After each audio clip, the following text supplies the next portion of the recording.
This is Brother Ron, and welcome to We All Be News Radio and TV, the news-free Dixie for the 21st century.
You Brother Okay. Chester Dunham. I'll get this in the background. Okay. Have you speak, man? You are walking encyclopedias. No. You say you know your labor stuff, man. Well, civil rights a little stuff too, but movement, we have to continue moving ahead, but we have to back up and understand the past before we can go forward with the future. So We All Be is on the one and only Brother Chester Dunham. He's a people champ reporter, grassroots, also a labor historian. He's going to tell us about a little known history or chapter of MLK's life that involves the labor movement. How you doing today, sir? Doing great. I was just at this conference up here, and it's a really good conference. Real knowledgeable folks on panels and various things. But I was just mentioning to you just a few minutes ago, it wasn't enough brought out when you're really talking about labor. The true labor wasn't mentioned. Dr. King was mentioned, but see, we need to deal with the facts of what's transpired during that period of time. And even Dr. King and his involvement came from organized labor.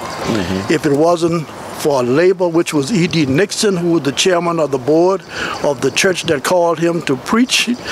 Then in the meeting that started, which the Women's Auxiliary started this, and they had scheduled a meeting, and E.D. Nixon went to Dr. King and asked him to join them. Dr. King said that he was young and he had just got there and he didn't know if he wanted to be involved or nothing else. But eventually, when he got back to the preacher, to Dr. King, and asked him if he was going to attend their meeting, which happened within another 2 days, putting the stuff together.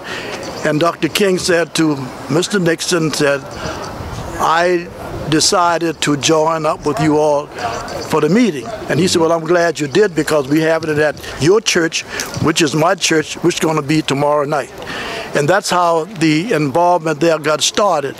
But Dr. King, which lost his life supporting the sanitation workers, which is people who work for a living, which people don't understand that we should do so much more. We need to understand the history of the movement, the history of Dr. King, who gave up his life for helping people.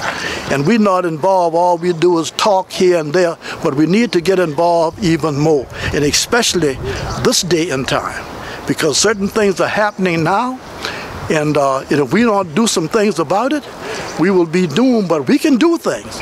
We're talking about this person who they got in the White House that we call number 45. That the true thing is that we can do all of these things. We can change the whole course of things.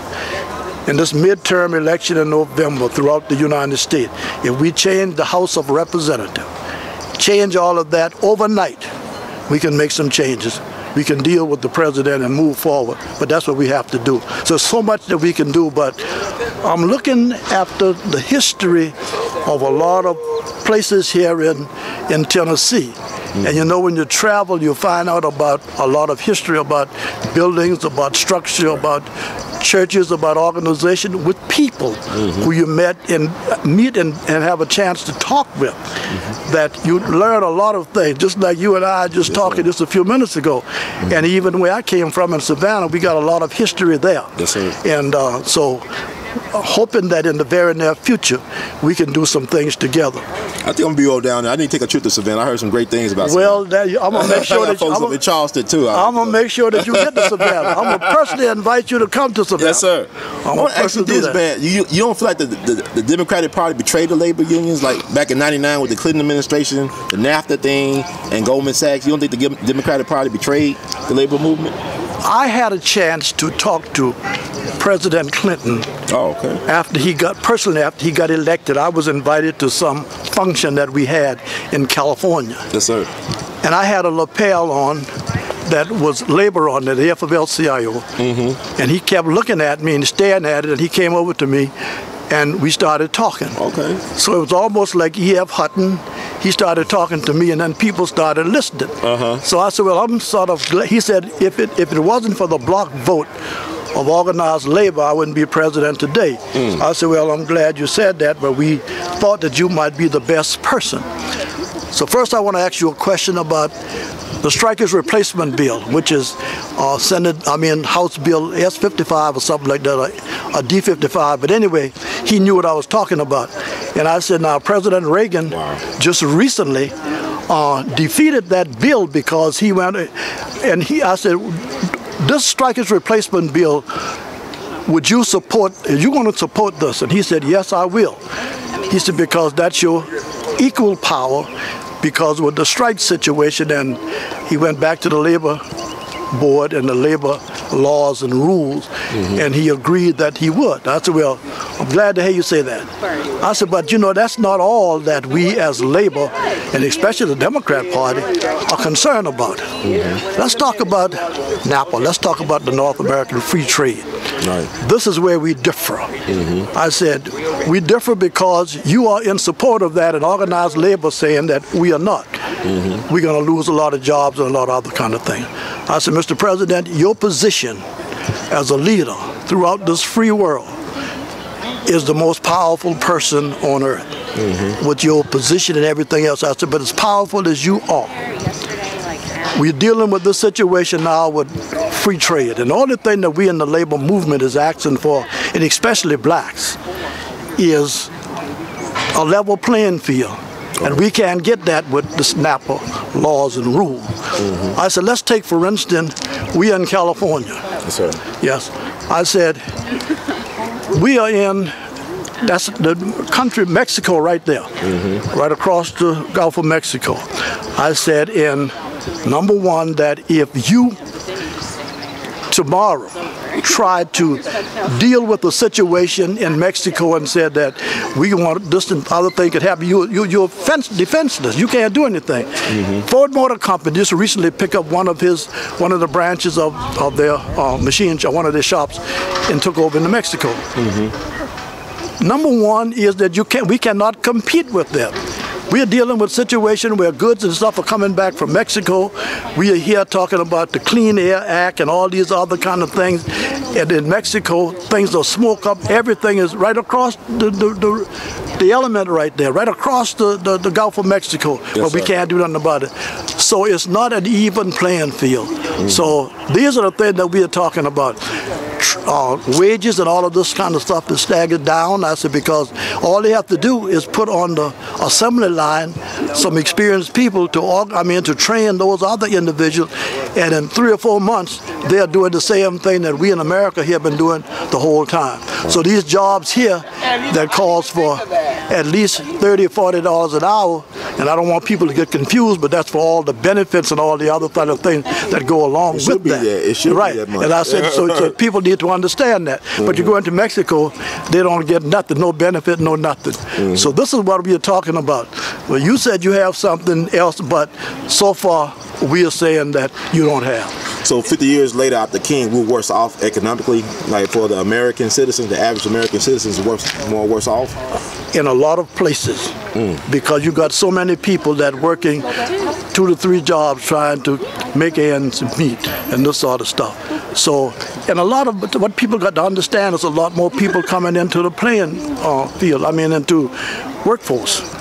Are you talking about like illegal immigrants? No, I'm just talking about even people in general. Okay. Well, we got some coming in, but I'm talking about people in general who live here. It's more female now working than was 50 years ago, more in the housewife, but now they all got to work and all of this sort of the workforce is different. And that's the key thing that we have to do. So we as individuals have to look at all of these things and do a depth study to solve this problem, because it is a heck of a problem, because things are no better.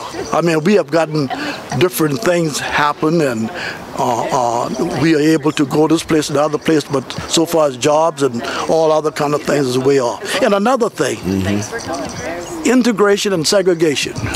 And we are in favor of integration. We've got to be in favor of those things, to be equal to anybody.